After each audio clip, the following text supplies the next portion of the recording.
अस्सलामुअलैकुम, बोल न्यूज में खुशामदीद। मैं हूं शर्जील अरशद और मैं हूं गौहर इशरात। हेडलाइंस आपने जानी, बुलेटिन का आगाज करें और सबसे पहले आपको बताएं वज़ीर आज़म शहबाज शरीफ की ज़ेर सदारत वफाकी काबीना के इजलास में इस्लामाबाद हाई कोर्ट के 6 जजेस के खत के मंदरजात पर तफसीली गौर कर लिया गया है, जबकि काबीना ने एग्जीक्यूटिव की मुदाखलत का इल्ज़ाम नामुनासिब करार दे दिया है। इजलास में इंक्वायरी कमीशन तश्कील देकर चीफ जस्टिस रिटायर्ड तसद्दुक जिलानी को कमीशन का सरबराह नामजद कर दिया गया है। इंक्वायरी कमीशन तयन करेगा कि क्या कोई एहलकार बराह रास्त मुदाखलत में मुलव्विस था, जबकि कमीशन को इंक्वायरी के दौरान किसी और मामले की को तातो चलें। वज़ीर आज़म शहबाज शरीफ की ज़ेर सदारत वफाकी काबीना के इजलास में इस्लामाबाद हाई कोर्ट के 6 जजेस के खत के मंदरजात पर तफसीली गौर किया गया है। काबीना ने एग्जीक्यूटिव की मुदाखलत का इल्ज़ाम नामुनासिब करार दे दिया है। बिल्कुल, आपको बताएं कि वज़ीर आज़म शहबाज शरीफ की ज़ेर सदारत वफाकी काबीना के इजलास में इस्लामाबाद हाई कोर्ट के 6 जजेस के खत के मंदरजात पर ये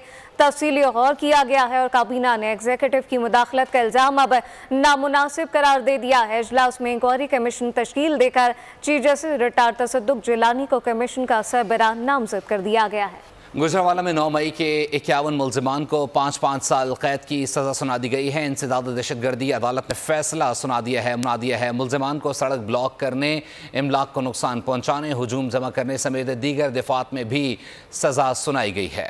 9 मई वाक़यात के केसेस का पहला फैसला आ गया। इंसदाद दहशतगर्दी अदालत की जज नताशा नसीम ने 51 मुल्जिमान को 5-5 साल कैद सजा सुना दी। सेंट्रल जेल में समात के मौके पर सिक्योरिटी के सख्त इंतजामात रहे। मुल्जिमान हसास तनसीबात पर हमले में मुलविस थे। मुल्जिमान को सड़क ब्लॉक करने, इमलाक को नुकसान पहुँचाने, हजूम जमा करने समेत दीगर दफात में भी सजा सुनाई गई। हमले में पुलिस अफसर समेत 10 एहलकार जख्मी हुए। एक शहरी भी जान से गया। 4 गाड़ियाँ भी तोड़ी गयी। हसास तनसीबात पर हमले, जलाओ घेराव का मुकदमा 3 माह से जेल में चल रहा था। थाना कैंट पुलिस ने SHO मुदस्सर भट्ट की मदय्यत में मुकदमा दर्ज किया था। PTI के टिकट होल्डर समेत 23 नामजद और 100 नामालूम अफराद पर मुकदमा दर्ज किया गया था। वज़ीर आज़म शहबाज शरीफ ने कहा कि बेशर्म वाक़े के पीछे वो दुश्मन है जो पाक चीन दोस्ती का इस्तेहकाम नहीं देखना चाहते। दहशतगर्दी के खात्मे तक चैन से नहीं बैठेंगे। 26 मार्च को बदकिस्मती से बशाम में एक बड़ा अंदोनाक वाक़या हुआ।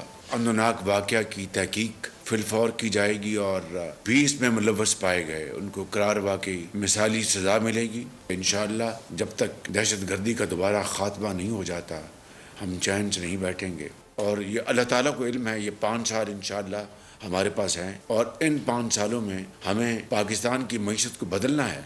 IMF प्रोग्राम जो है वो तो हमें एक मैक्रो लेवल पर एक स्टेबिलिटी और इंटरनेशनली पाकिस्तान के इस्तेहकाम का एक सिंबल होगा, लेकिन हमें आगे तरक्की करनी है, हमें अपनी ग्रोथ को बढ़ाना है, GDP को आगे लेके जाना है। वहाँ पर तो IMF तो ये चाहेगा कि ये चीज़ें हों, लेकिन वो तो हमें खुद करनी है। उसमें तो ना IMF को रुकावट है ना कोई उसकी तरफ से कोई और लिमिटेशन है। मेरी अभी चीफ जस्टिस पाकिस्तान के पास मैं गया था, उनसे वहाँ पर मीटिंग हुई। उन्होंने मुझे पूरा यकीन दिलाया पाकिस्तान की मईशत या जो भी आपकी जो अच्छी पॉलिसी है उनको सपोर्ट करने के लिए हम हाजिर हैं। बिल्कुल 2700 अरब हमारा फंसा हुआ है एपेलेट कोर्ट पे, हायर कोर्ट्स में। तो उन्होंने कहा कि आपको बताएं लीग रहनुमा हमजा शहबाज शरीफ, ख्वाजा आसिफ और इस वक्त आपको बताएं कि मोहम्मद आसिफ समेत 41 अरकान असम्बली की कामयाबी के नोटिफिकेशन चैलेंज कर दिए गए हैं। जैसे सुल्तान तनवीर अहमद पर मुश्तमिल इलेक्शन एपेलेट ट्रिब्यूनल अपीलों पर समाअत करेगा। सुप्रीम कोर्ट ने फौजी अदालतों से मुताल्लिक केस की समाअत का तहरीरी हुक्मनामा जारी कर दिया है। खैबर पख्तूनख्वा हुकूमत की जानिब से दायर इंट्रा कोर्ट अपील वापस लेने की बुनियाद पर खारिज कर दी गई है। हुक्मनामे में कहा गया है कि अटॉर्नी जनरल ने यकीन दहानी कराई है कि कम सज़ा वाले मुल्ज़िमान को रियायत देकर रिहा कर दिया जाएगा। फरीकैन की रजामंदी से फौजी अदालतों को फैसले सुनाने की इजाज़त दी जाती है। फौजी अदालतों से मुताल्लिक केस की समाअत का तहरीरी हुक्मनामा जारी। खैबर पख्तूनख्वा हुकूमत की जानिब से दायर इंट्रा कोर्ट अपील वापस लेने की बुनियाद पर खारिज। हुक्मनामे में कहा गया है कि अटॉर्नी जनरल के मुताबिक फौजी तहवील में 105 मुल्ज़िमान मौजूद हैं, जिनमें 15 से 20 मुल्ज़िमान की केसेस बरियत या कम सज़ा के हैं। अटॉर्नी जनरल ने यकीन दहानी कराई है कि कम सज़ा वाले मुल्ज़िमान को रियायत देकर रिहा कर दिया जाएगा। तमाम फ़रीक़ैन की रज़ामंदी से फौजी अदालतों को फैसला सुनाने की इजाज़त दी जाती है। फौजी अदालतों के फैसले सुप्रीम कोर्ट में शेर इल्तवा अपीलों के फैसले से मशरूत होंगे। हुक्मनामे में कहा गया है कि अटॉर्नी जनरल रिहा होने वाले मुल्ज़िमान की तफसीलात आइंदा समात तक जमा कराएं। केस की आइंदा समात अप्रैल के आखिरी हफ्ते में बेंच की दस्तयाबी पर होगी।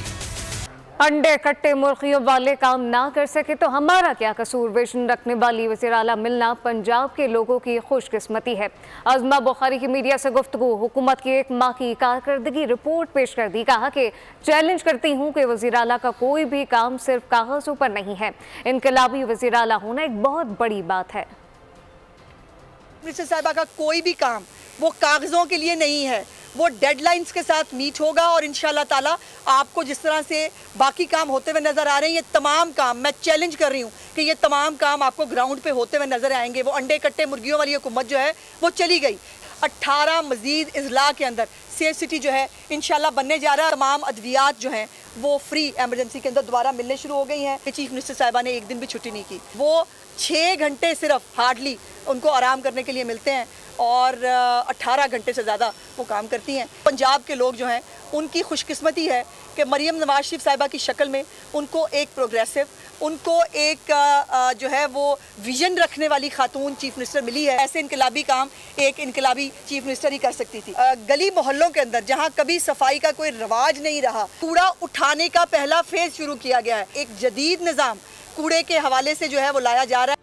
वफाकी वज़ीर इत्तलात अता तारड़ कहते हैं, तहरीक इंसाफ के दौर में मुआशी मसाइल थे, हमारी तवज्जो उन मसाइल को हल करने पर रही, अब कारकुनों के मसाइल पर तवज्जो देंगे। मीडिया से गुफ्तगू में उनका कहना था कि वज़ीर आज़म वज़रा से कारकर्दगी और अहदाफ से मुताल्लिक पूछेंगे। माजी में हुकूमतें जो हैं उनके हालात बहुत बेहतर होते थे, मुआशी मसाइल इतने नहीं थे जितने इमरान खान साहब के 4 साल दौर में आए। तो मैं समझता हूँ तवज्जो ज़्यादा रही है मईशत की बहाली पे, मगर फैसला साजी में मशावरत के दायरा कार में कारकुनों का एक हिस्सा होना चाहिए। वज़ीर आज़म शहबाज शरीफ ने आज से चंद दिन पहले तहरीरी तौर पे तमाम वजारतों को अहदाफ का एक दस्तावेज अरसाल कर दिया था और तवील मुद्दती दोनों अहदाफ शामिल हैं और उन्होंने अब जवाब तलबी का फैसला किया और ये पाकिस्तान की तारीख में पहली दफ़ा होने जा रहा है कि तहरीरी तौर पे वजारतों को कहा गया है कि ये अहदाफ हैं जिनको आपने मुकम्मल करना है। अब वजारतों से बाकायदा जवाब लिया जाएगा और वजारतों से पूछा जाएगा कि आपकी क्या कारकर्दगी है, आपको जो अहदाफ दिए गए थे आपने पूरे किए हैं नहीं किए। आज मैं खबर पढ़ रहा था बिजनेस रिकॉर्डर में कि महंगाई में 3% कमी जो है वो इंशाल्लाह ताला जून तक हो जाएगी। तो मैं समझता हूँ रुपया मुस्तहकम हुआ, आहिस्ता आहिस्ता इस्तेहकाम आ रहा है, तो इसके समरात भी इंशाल्लाह ताला आपको नजर आए। और अब ये जानिए, टोबा टेक सिंह मारिया कत्ल केस में गिरफ्तार मरकजी मुलजिम फैसल और अब्दुल सत्तार को मजीद 2 रोज़ा जिस्मानी रिमांड पर पुलिस के हवाले कर दिया गया है। मुलजिमान के DNA के नमूने हासिल कर लिए गए, जबकि पुलिस ने मकतूला के दूसरे भाई शहबाज और इसकी बीवी समीरा को भी गिरफ्तार कर लिया है। टोबा टेक सिंह में भाई के हाथों बहन का कत्ल, मरकजी मुल्जिम फैसल और अब्दुल सत्तार इलाका मजिस्ट्रेट की अदालत में पेश। अदालत ने मजीद 2 रोज़ा जिस्मानी रिमांड पर पुलिस के हवाले कर दिया। दौरान समाअत अदालत को बताया कि मकतूला के दूसरे भाई शहबाज और इसकी बीवी सुमेरा को भी गिरफ्तार करके शामिल तफ्तीश कर लिया गया है। मुल्जिमान के DNA नमूने हासिल कर लिए गए हैं। प्रोसिक्यूटर जनरल पंजाब सैयद फरहाद अली शाह ने टोबा टेक सिंह के DPO, SP और डिस्ट्रिक्ट प्रोसिक्यूटर को 1 अप्रैल को तलब करते हुए केस को हाई प्रोफाइल डिक्लेयर कर दिया है। प्रोसिक्यूटर जनरल पंजाब का कहना है कि अफसरान को तफ्तीश शहादत इकट्ठी करने के बारे में लाइन ऑफ एक्शन दिया जाएगा। कराची में 2 तरफा फायरिंग से शहरी जाँ बहक हो गए। अयूब गोट में पुलिस और डाकुओं ने एक दूसरे पर गोलियां चला दी, जो कि इस दौरान एक और शख्स जो है वो जान की बाजी हार गया। पुलिस को दोष दिया जाए या डाकुओं पर इल्जाम लगाया जाए, मगर जाने वाला जान से गया। वाकया कराची के इलाके अयूब गोट में पेश आया। कांजी नामी नौजवान फैक्ट्री से खाना खाने घर आ रहा था कि पुलिस और डाकुओं के दरमियान फायरिंग की जद में आ गया और जान गंवा बैठा। ये वाकया ये मेरे ख्याल घर को खाना खाने के छुट्टी के लंच का टाइम तक खाने के घर आए तो बीच में कोई आपस में डाकू उनकी गोलियां चली, तो ये को रास्ते में चलते हुए इनको लगी गोली, पर पुलिस की लगी है या डाकू की लगी ये तो पता नहीं है। कांजी के कजन अमीर के मुताबिक इसे मारपीट का निशाना भी बनाया गया। पुलिस ने भी लाते वाते मारी। अच्छा जी, तो अभी इसकी कोई कानूनी कार्रवाई वगैरह करने जा रहे हैं? सर अभी कुछ भी नहीं करना चाह रहे। अच्छा, मना कर रहे हैं। तो ये शादीशुदा था कांजी? जी शादीशुदा है और 2 बेटियां 1 बेटा भी है। कांजी का ताल्लुक मीरपुर खास से बताया जाता है, जो रोजी रोटी की खातिर कराची में मुकीम था। मरने वाले ने बेवा के अलावा 2 बेटियां और 1 बेटा सौगवार छोड़ा है, जो शिद्दत गम से न ढालें। पुलिस और रेंजर्स का मुश्तरका ऑपरेशन भी कच्चे के डाकुओं को पसपा न कर सका। गोटकी में बाप और बेटे को अगवा कर लिया गया। कंदकोट में पुलिस ने डाकुओं के मुतातिद घर मसमार कर दिए।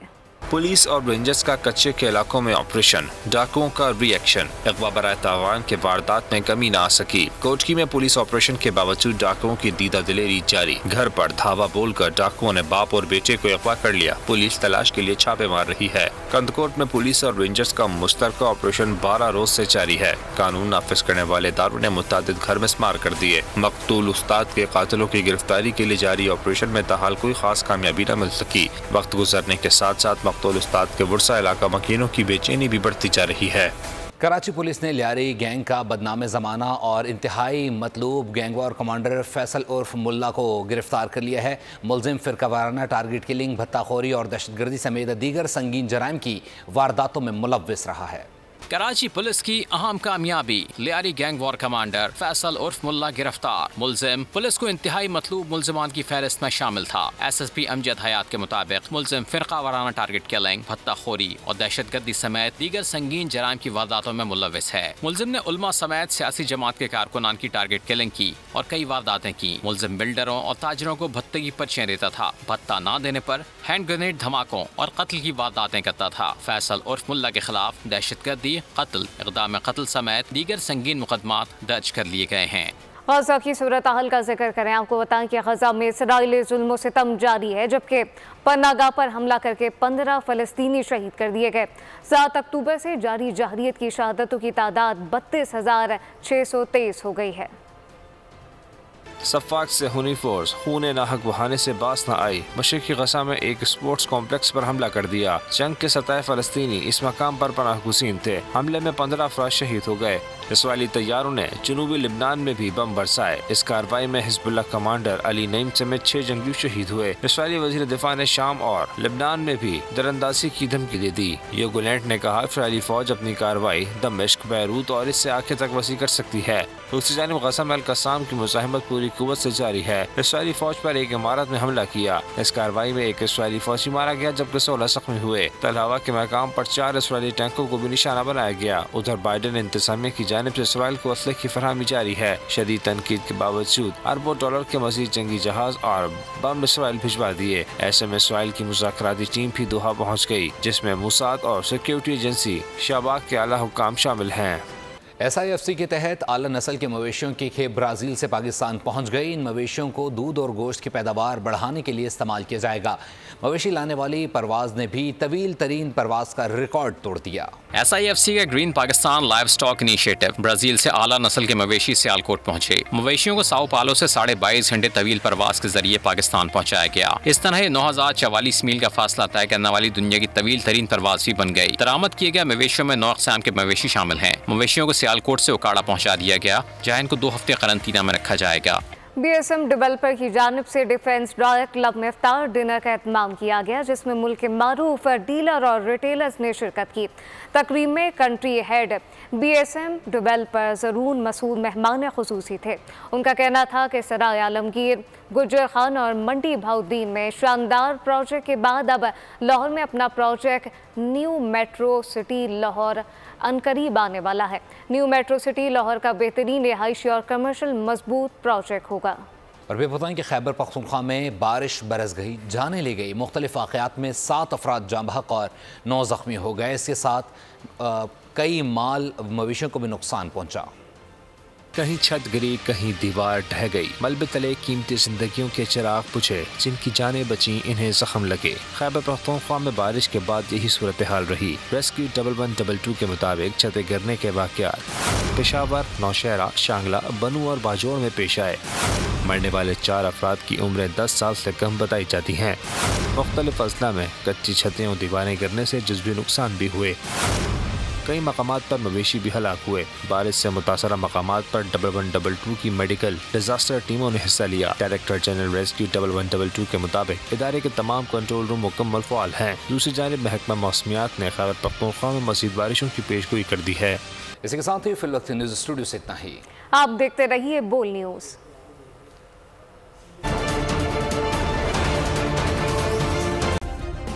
सब्सक्राइब करें और बेल दबाएं ताकि कोई खबर रह न जाए।